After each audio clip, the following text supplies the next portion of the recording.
My name is Chris Atchison. I'm the president of the British Columbia Construction Association, and I represent industrial, commercial, institutional, and multi-unit residential construction employers throughout the province of British Columbia.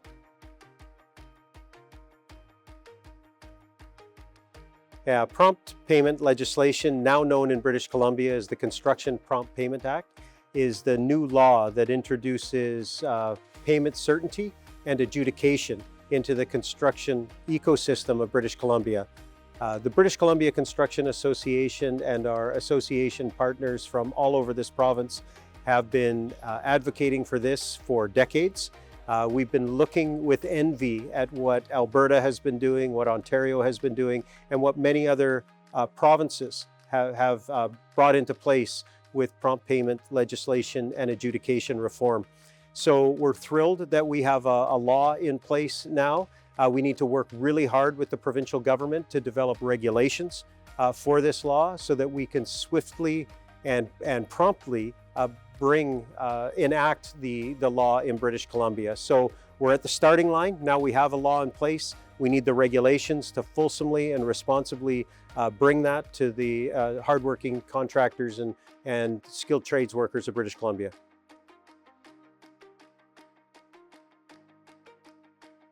Yeah, so really right now we're in an educational time. We're curating resources and FAQs.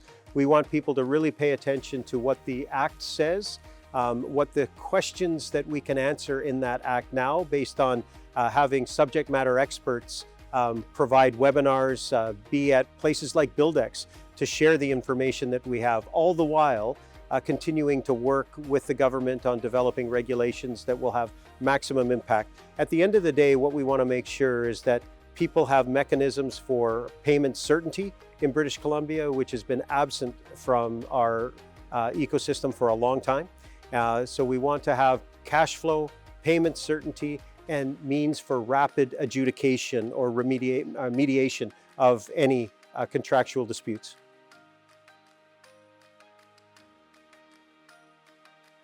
Yeah, our workforce challenges aren't going away. Whether there's a softening in the economy or not, we still need people to build the projects that are building our province, and whether that's infrastructure, critical infrastructure, or housing, or whether it's medical facilities or schools, whatever. We need people to build these projects, to manage these projects, to oversee these projects.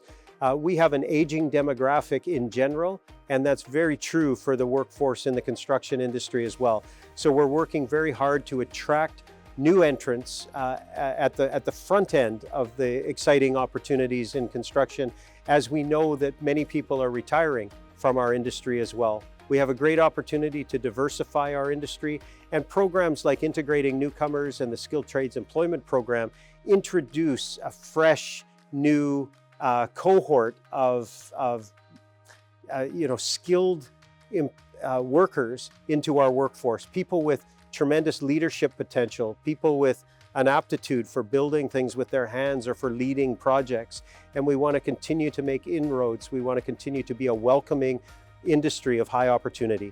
And so all the programs that we offer, programs that are supporting apprenticeship starts and apprenticeship completions, we want to work with all levels of government to make sure that we as an industry are changing our culture to make sure that not only can we attract people, but we can keep them here too and offer them meaningful jobs that will allow them to live, work, play, and build in British Columbia.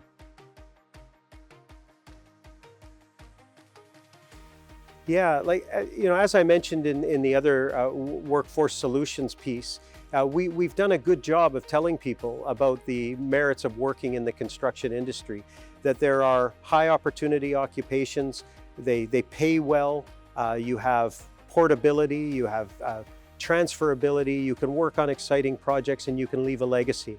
But it's also important to know that the construction industry has not always been the most welcoming culture for underrepresented groups, for youth, for women, for newcomers. The Builders Code helps provide employers and work sites with solutions on how to better prepare themselves for the workplace of tomorrow. by signing a pledge, by downloading policies, by taking training, to better protect your work site to be safe and productive on a daily basis, by removing things like hazing, bullying, harassment, racism on our job sites, are all the responsibility of our industry to lean into these things together. Builders Code does all of that, and it speaks the language of the employers so that they can be better prepared to understand what a real safe work site looks like, to better equip themselves and their teams to welcome that next generation of builders.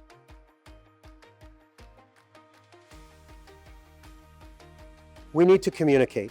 We've talked about whether it's workforce solutions or the Construction Prompt Payment Act, or whether it's discussions about budgets or allocation of dollars.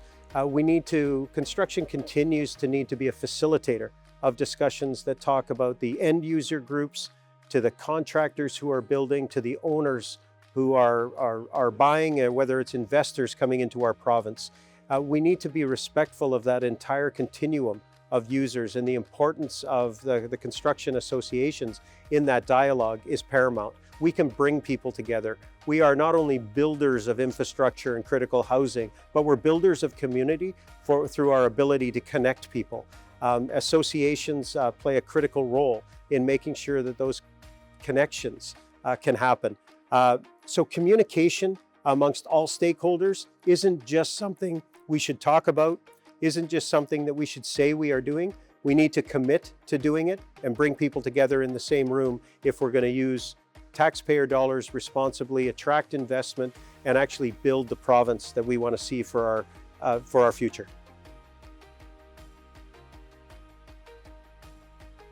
Yeah, I think that probably the biggest challenge is there's a lack of confidence in the British Columbia building market right now. There's a slowing of investment. There's some international pressures that we're facing, and there's some local issues that we need to make sure that we pay attention to, both through legislation and, again, open and transparent communication. So I would say that we need to be more resilient to those external forces that are affecting that ability to want to invest.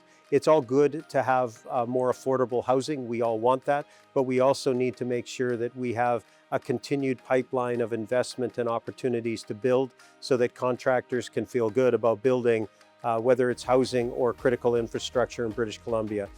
But I will say, on the economic front, there are some headwinds, but the industry is very resilient. And I think opportunity-wise, we're just starting to scratch the surface of what we can do with more AI, more technology, more use of efficient tools that are starting to emerge every day, whether it's building information modeling, digital twinning, or the use of AI to help just inform better procurement practices and policy analysis. So we're on the cusp of a bit of a technology revolution that the industry is already using to some extent, but we need to dive into those stories and make sure that that becomes a common accepted practice versus an outlier situation on where those efficiencies are currently being utilized.